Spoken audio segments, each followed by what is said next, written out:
It's the Ticket Plug. We've been running an online ticket business for over a decade, and now we've created an easy way for you to do the same thing through our private ticket resale community.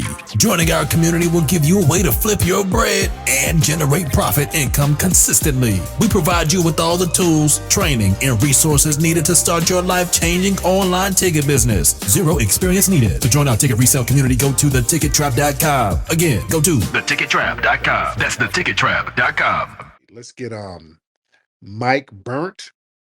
Oh, let's get Mike Burnt. You got something in your profile about wokeness. Let's hear what you got to say, Mike. What's up, Mike? Mike, hop on, sir. Turn your microphone on. What up, man? How you doing, brother? Yeah. So I'm trying to talk here and let you know that Okay. Native Americans. Hold on. Are you white or Hispanic white? Are you Anglo white or Hispanic white? Black, African American. I don't believe that. Are you white or Anglo or Hispanic? What kind of white are you? You're a white man. Nah, I ain't white, man. Okay. Where's your family from? We from Detroit, Michigan. What part? 8 Mile. 8 Mile? Yep. 8 Mile in what? In Detroit. I grew up there till I was 12. 8 Mile in Cross Street. Oh, I don't fuck with the cross streets, man. Oh, there you go. Get your white ass. No. Okay, you're a white man. Okay, you're not from no damn Detroit. All right, listen, man. You can pretend that I'm white if it helps you sleep at night. But don't lie. But no. Lie. No. And you don't know if something's up. Hold on, slow down. You only thought of Detroit because of the movie 8 Mile. That's why you couldn't name nothing else. I was born in Detroit. That's why I know you're full of shit. And I know a Detroit accent and you ain't got it. But go ahead. Now, what's on your mind now? Your trolling is already failing. What's on your mind? Go ahead, Mike. Mike, come on, white Mike. Get on in here. So the people like you, AOC and Ilhan Omar, y'all been trying to do too much of that repartation BS. You dig? So you got to stop that race baiting bullshit. All right, man? There's Okay, so more what's wrong in America? You now, dig? what's wrong with reparations, my Hispanic brother? You're clearly Hispanic. So what's wrong with reparations? If we start going down the path of repartations, then at some point, every race, even the white man, deserves repartations. All right? But every race has had bad things. Got reparations when you got here from South America, sir. You got a form of compensation that was unearned, right? When you got here from South America, correct? Come on, it's gonna take a minute to unmute his Yo, why are you trying to pretend that I'm from South America, man? Because you're clearly a Hispanic guy. All right, man. So what you said I was a white guy. You said I was a Hispanic man. White Hispanic. You are flip-flopping. You're a white Hispanic, sir, and that's okay. That's okay. You're a white Hispanic. That's okay. Listen, I love Chipotle. I had some Chipotle earlier. I ain't got no problem. Listen, you're a Muslim man. But I just want you to be honest. You are an Iraqi man, all right? You're an Iraqi man. Prove otherwise that you're not a Muslim Iraqi. Okay, now the meth is talking. Let me get you out of here. All right. He got caught in too many lies. I'm talking about you from damn Detroit. Please. Man, we can spot you a mile away, dude. You ain't fooling nobody. All right. We're going to call you Detroit Diego. All right. You're from Detroit, Puerto Rico. Get the hell out of here. Ah, man. Let me get my brother EJ. Let's get Eric in here. Let's get EJ in the building. Brother EJ, what's going on with your fam? Speedy Gonzalez that just got off the stage, he's really pissed me off coming in here trolling, and somebody was behind his ear like one of the Yin Yang twins off one of the music videos from the 2000s. Whispering. But yeah. My bad. I just wanted to get on that goofy ass Mary Poppins sounding dude from London. He had some damn nerve to come in here to be talking about Africa this and Africa that, but he ain't in his homeland helping his people. And this just goes to show you that bitch niggas like GT who just fall down when they trying to drop the soap constantly on a daily basis, they ain't handling their business back home in their homeland. So don't worry about goofy pot smoking tethers like that. And I just wanted to ask you something too. You is the devil, man. That Punjabi passing music video, you need your ass whooped, man. You is the truth, Tariq. So I just want to say something before I get off, man. When will you have the Grinding for a Green Card album on physical media, man? Because we need to give these tethers, something for their grandkids to listen to when they come from future generations. So I think that'll be a good gift for these tethers on Christmas. When Yeah, they be having a bushmeat celebrations. Thank you, Tariq. Peace out, brother. thank you so much. Yeah, a lot of folks like the new Punjabi Passion video that we put up. If you haven't seen it, it's very good. The Punjabi Passion song. A lot of folks like that. That's a banger from the Grinding from for a Green Card album. Y'all get that album. You get the Grinding for a Green Card album. Get it on iTunes. Get it on iTunes and it might be on Amazon too, but download it. Go to iTunes and download the whole. It's a phenomenal album. Grinding for a Green Card. Phenomenal album. Punjabi Passion. That's one of the hit songs. The song Grinding for a Green Card. Bushmeat. That's a favorite. The big song that a lot of people like is "Cry to You Niggas." That's a hit song. People love that. So y'all check that out, ladies and gentlemen. All right, let's get one more call. Because we do have a lot of people in here. Shout out to the family here. Let me look down here to see some of these new faces. Shout out to y'all new faces.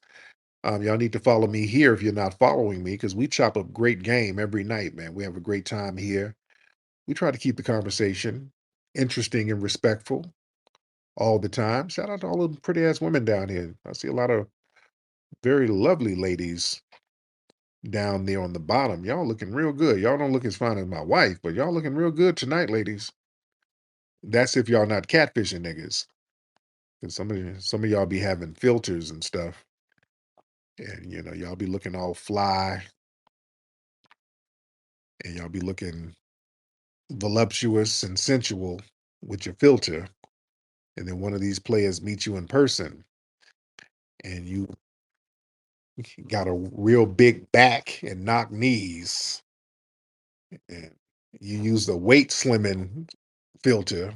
Y'all be getting filters to make you look skinnier.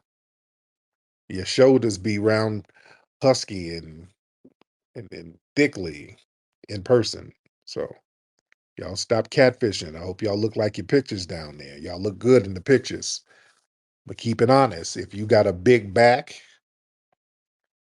and cankles, let niggas know that. Take a picture of that and don't put a filter on it. Let niggas know this niggas into that. This dude's into that. You can find you a big back loving dude.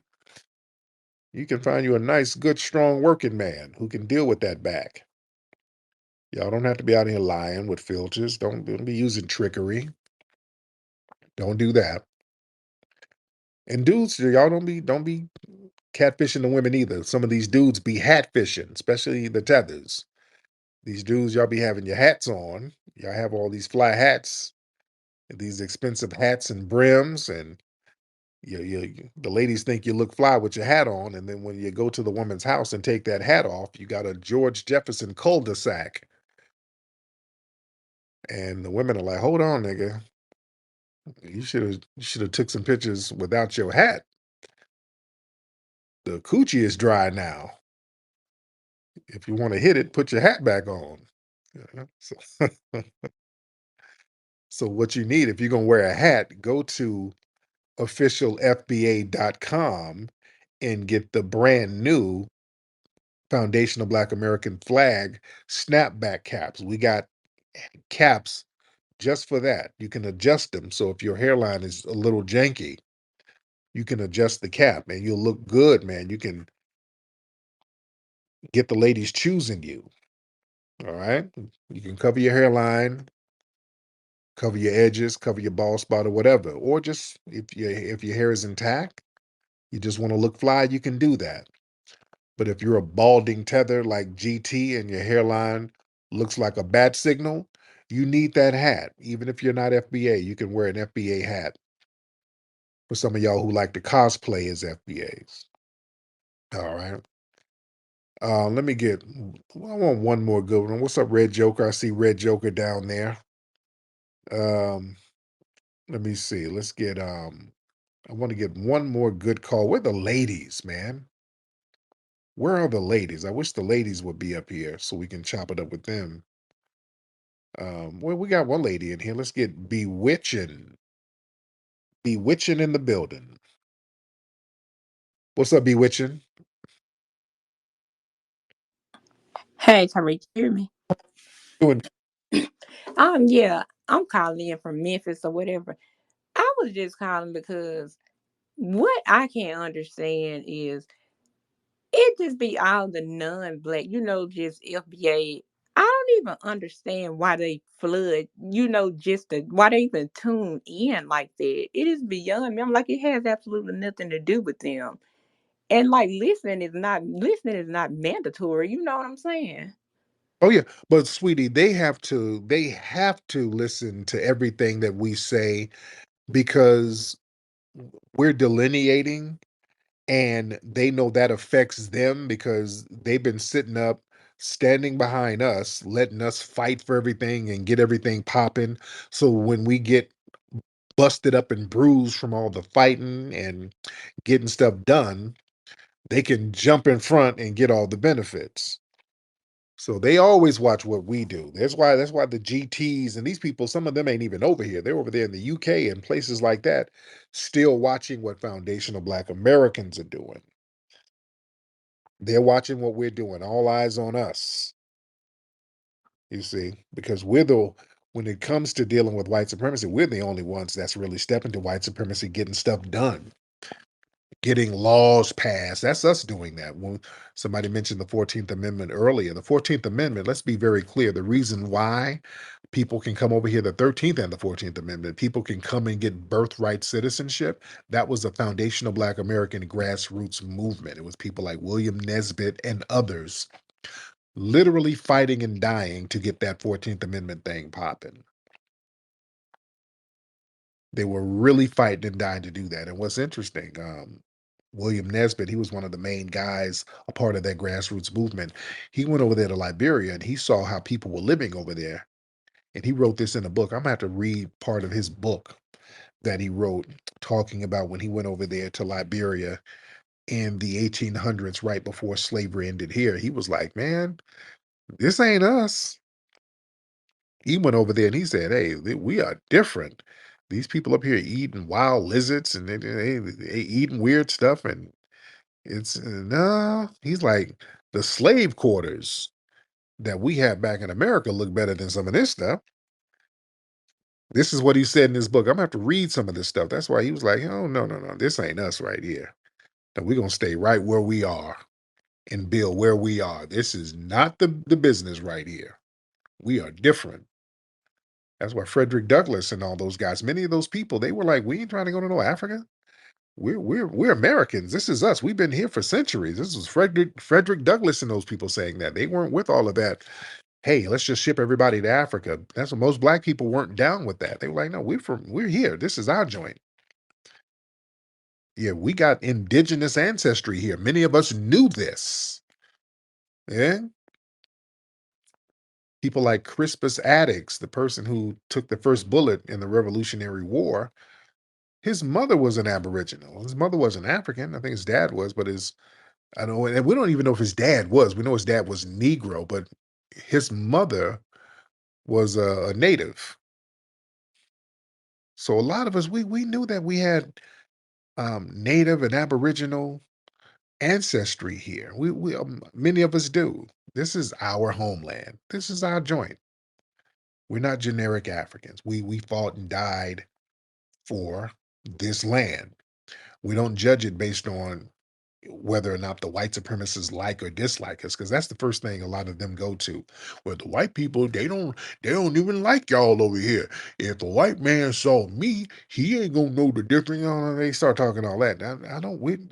It's our joint. It ain't based on what the white people like. That's the great thing about foundational Black American culture. Most of the things that we created, it was created in spite of the white supremacists. You understand? Our music was created, many genres we created was in spite of the white supremacists. The blues and gospel, we were sending like messages to each other. A lot of those blues and gospel songs that we were singing, they were created to send little hidden messages so that the white supremacists didn't know what we were talking about. Like, swing low, we're sending messages to each other. You see? Even the music, the rock and roll, we wanted to be more on up tempo. The country music that we created that. That was railroad songs. Black people were working on those railroads, and in order to get through the day, they would make railroad songs. And that's where country music came from. Foundation of Black Americans. Hip hop. Go watch the great movie Microphone Check at microphonecheck.com. That should be required viewing. That's a phenomenal movie. We talk about how the foundation of Black Americans in the Bronx, because you couldn't get into the dance schools. Many of the foundation of Black American B-boys, the early ones, Sasa, Trixie, and those guys, they wanted to do tap lessons. They just didn't have the money because they were inspired by the tap dancers that they would see on the 1960 variety shows like Ed Sullivan. So they would see people like Peg Leg Bates and all of these phenomenal tap dancers, Lil Buck and these people who would do tapping routines. And then what they would do, they would start doing freestyle moves on the floor. They would get on the floor and start doing sweeps and knee spins, and they would do these floor moves. So the early B-boys, they were like, since we don't have the money for tap classes, we can do that other stuff, that stuff they're doing on the floor. We can do that. Because that's freestyle. You don't have to go to a formal class. You can just kind of get on the floor and do your thing. So that's how breaking started with Sasa and Trixie and those guys. That's how it got started. They were watching those cats hit the floor, and they just didn't have money for tap school. Also, the DJs, they couldn't get into the disco club. So, hey, we'll play at the park. We don't have dress shoes to get into the upscale club. So we're going to stylize our sneakers. We're going to really emphasize on our athletic gear and make that a part of the culture, which they did. So a lot of the stuff was an antithesis to white supremacy. We don't have instruments. They don't have school programs where there's music. So we'll create our own music. We'll beatbox and rhyme over these break beats in our families' homes. We get our mom and dad's records and then play the break over and over and rap over that. And so that foundational Black American ingenuity that we had, very unique. Very, very unique. All right, let's get others. Let me see who else. We got a lot of folks in here. Where are the ladies at? What's up, Cornbread? I see you down there, Cornbread. I want to get one more good call. Where are the ladies? Y'all ladies hop up here. Let's get some of that women energy, that woman energy in here. Y'all ladies down there hiding. Y'all hiding down there with your bonnets on. We don't know the beginnings of rap because as long as our music has been recording, people have been rapping. The disco DJs separated themselves from us. We were the next generation coming up with this thing, and they was like, what's this little hippity hop thing? The first time I heard somebody spit a 16 over a break beat was probably Melly Mel. The Melly Mel sound that you hear today, I got that sound from Hollywood. I was doing this same form of entertainment long before it had a name. A lot of the gangs were fading out by the time hip hop came in. A lot of those gangs turned into crews. As far as influencing hip hop, I saw no Puerto Rican or Jamaican influences whatsoever. I started breakdancing in the 70s. When rap and hip hop was all Black, it was negative. Now that it became a big phenomenon and corporately acceptable, now there's this need to take foundational Black Americans out of the creation of it and give it away to other people. And it's important for us to set the record straight.